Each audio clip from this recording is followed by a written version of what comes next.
Hi, this is John Riggs, and I'm presenting visual impairment as a disability in children for the Family Handbook project. I'm specifically looking at children in grades kindergarten through 6, especially with the activities that I'll present here in just a few moments.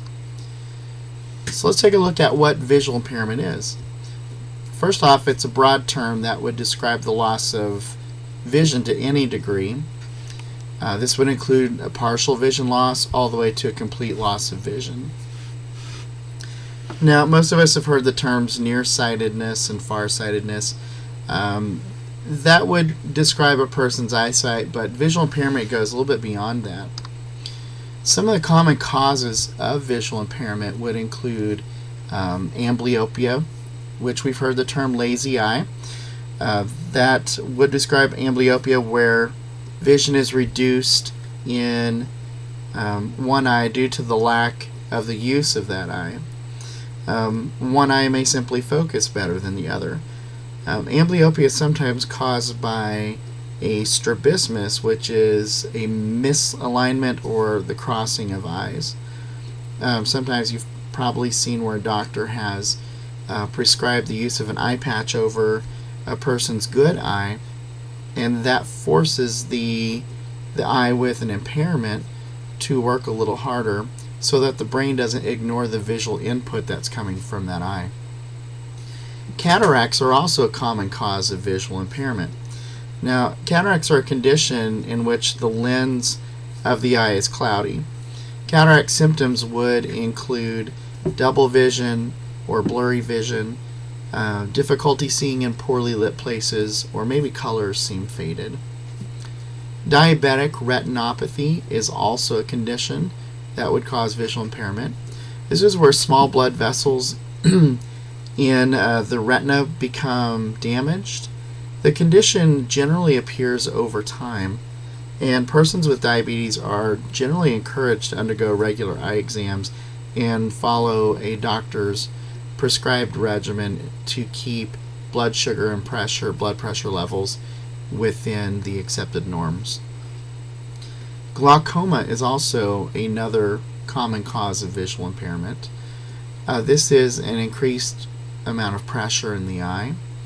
This increased pressure typically damages the optic nerve, which results in a decrease in vision. Another common cause of visual impairment includes macular degeneration, which is a progressive gradual deterioration of the macula, which is a sensitive area of the retina. Now,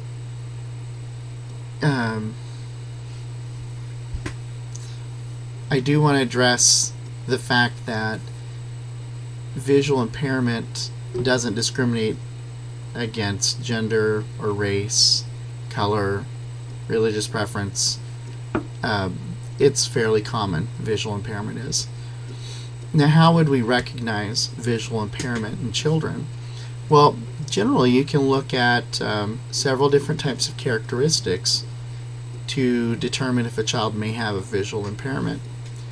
And this is besides having a doctor's diagnosis.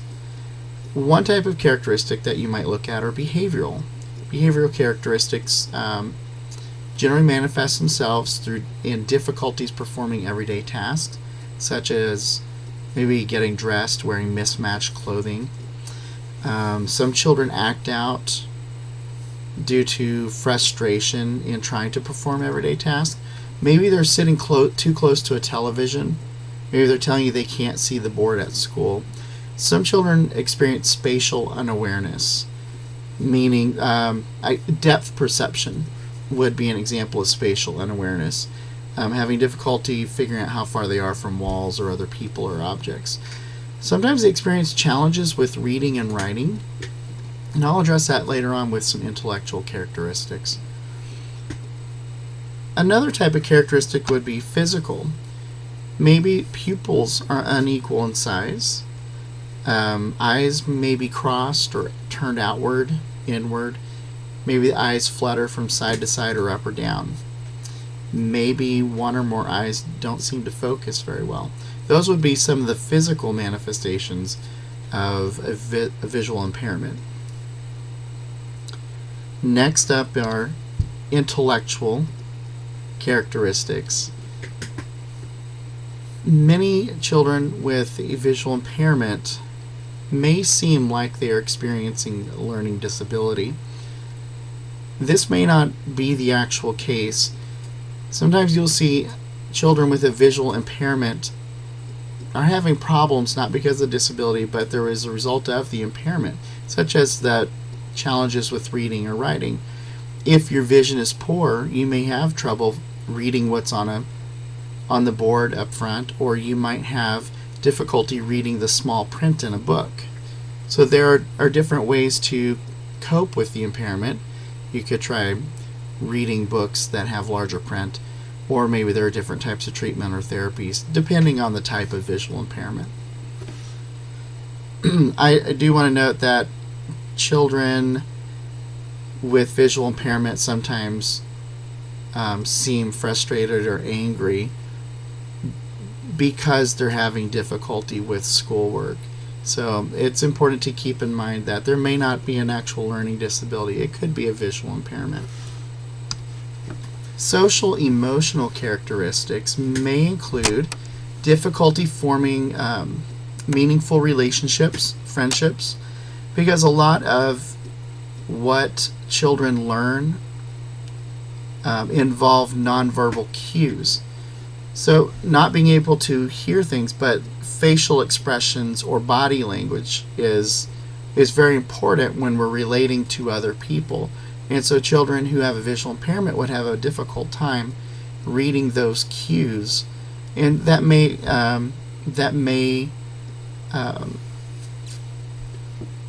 cause a child to have anxiety or loss of motivation in playing with friends or getting to know people. Some children become self-conscious or even increase their dependency on other people, especially adults, because adults are supposed to be safe people. And sometimes that's just the way they cope with an impairment. There's also another set of characteristics I'd like to address, and those are communication characteristics. Now, like I said, much of what children learn occur visually, and so vision loss may diminish the range of a child's communication skills. This is especially so with expressive language. Being able to express oneself may be affected due to the dependence on visual cues and visual input during a formative period, typically from birth to 3 years of age. As a result, some children experience a delay in the acquisition of these skills. So what are parents or what are families to do when their child has a visual impairment? Well, there are many activities that families can do to help their child with a visual impairment develop skills to help them be successful not only in school but in life in general. So I've put together a few activities that you can do at home to help promote healthy relationships and help develop skills in math and literacy and language. The first activity I want to put out there involves literacy and language. Children in the elementary school setting will most likely work with vocabulary and spelling words. And children have a difficult time, as it is sometimes, in learning new robust words, learning the rules of spelling in the English language. It can be difficult as it is. But for a child with a visual impairment, reading words on a paper and memorizing those, that can be difficult. So an activity you can do at home with your child would involve puffy paint and index cards or cardstock, thicker paper. You can use that puffy paint to spell out your child's words, or even just work on practicing letters, word formation. You can use the paint to write those out on the index cards or on strips of cardstock paper. Once the paint dries, your child can trace the words in those letters out, and you can help them practice sounding out the words and talking about the word meanings. For math, math can definitely be a challenge when you have a visual impairment. A lot of math involves writing, doing the traditional paper and pencil method of working out problems, equations. What a child can do to develop those math skills. Maybe you can work on some hands-on activities. One would be working with 3D shapes, some geometry lessons. Children with a visual impairment may enjoy hands-on activities that would involve something you probably have in your kitchen already, such as mini marshmallows and toothpicks or pretzel sticks. So you could describe a shape, such as a cube, for your child to build using the marshmallows as the glue that holds the sticks or the toothpicks together. And this can be a fun activity that you can invite your child's friends to join in on, especially after they've completed building their shape. They can trade their objects with each other, and they can explore it with their hands and see maybe the differences in the construction. Maybe each person did it a little differently based on the description, and that might be a fun way to just see how different people do things a little bit differently. Social and emotional activities are also very important. There's an activity called mobile sharing that I thought was really interesting. Now I want to say incorporating structured social activities with your child and or friends can be a great way to boost your child's self-esteem and help build friendships at the same time.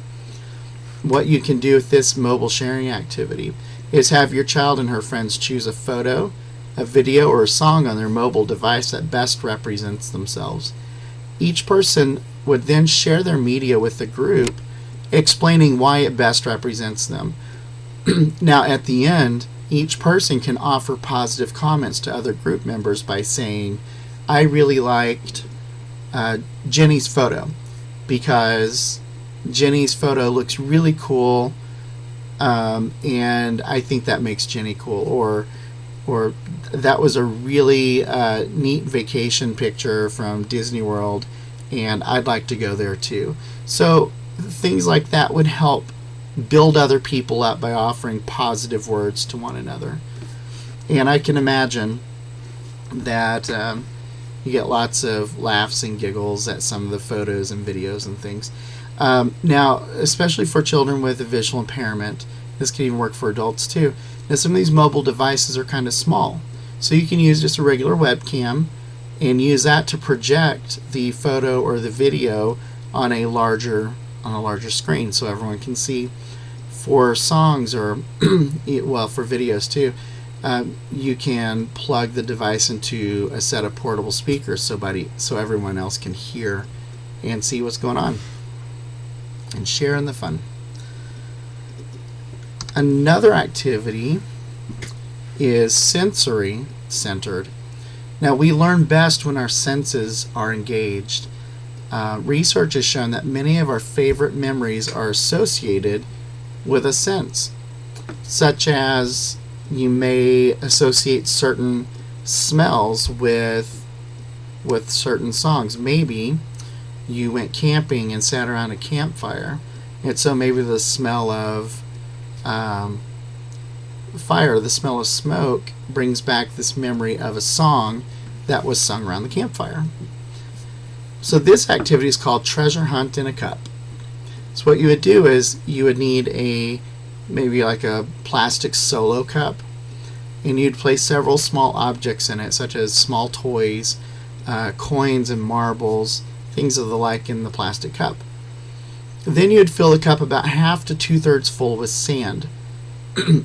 Next, you're going to place the cup in the foot of a sock, like a tube sock.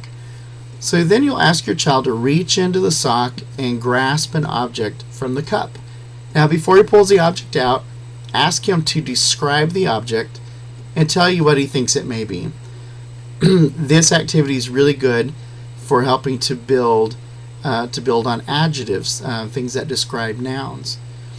And I think sand is also in general a great material to use with sensory activities.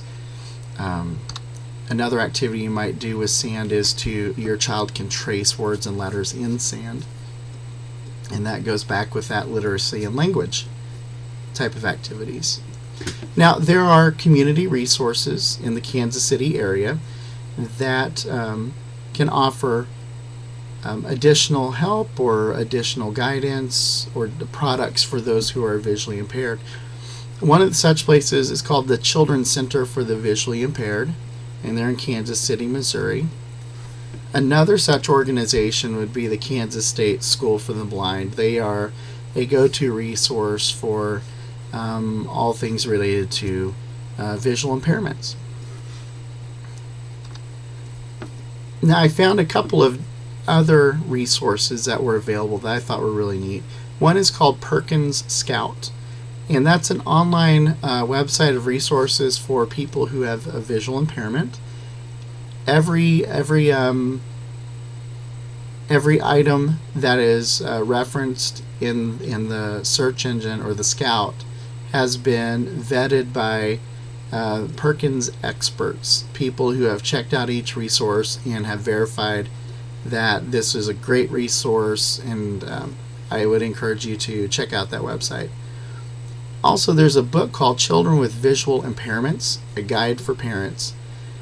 Now, this book was written several years ago, but has recently been updated with up-to-date relevant information.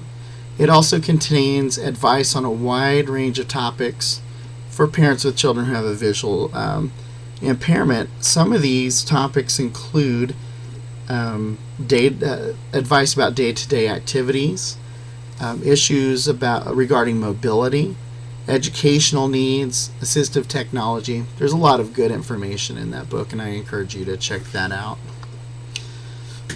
Again, my name is John Riggs, and that's just some information that I've included for the Family Handbook. I would encourage you to check out the links that I've included, and I appreciate you taking the time to view my presentation.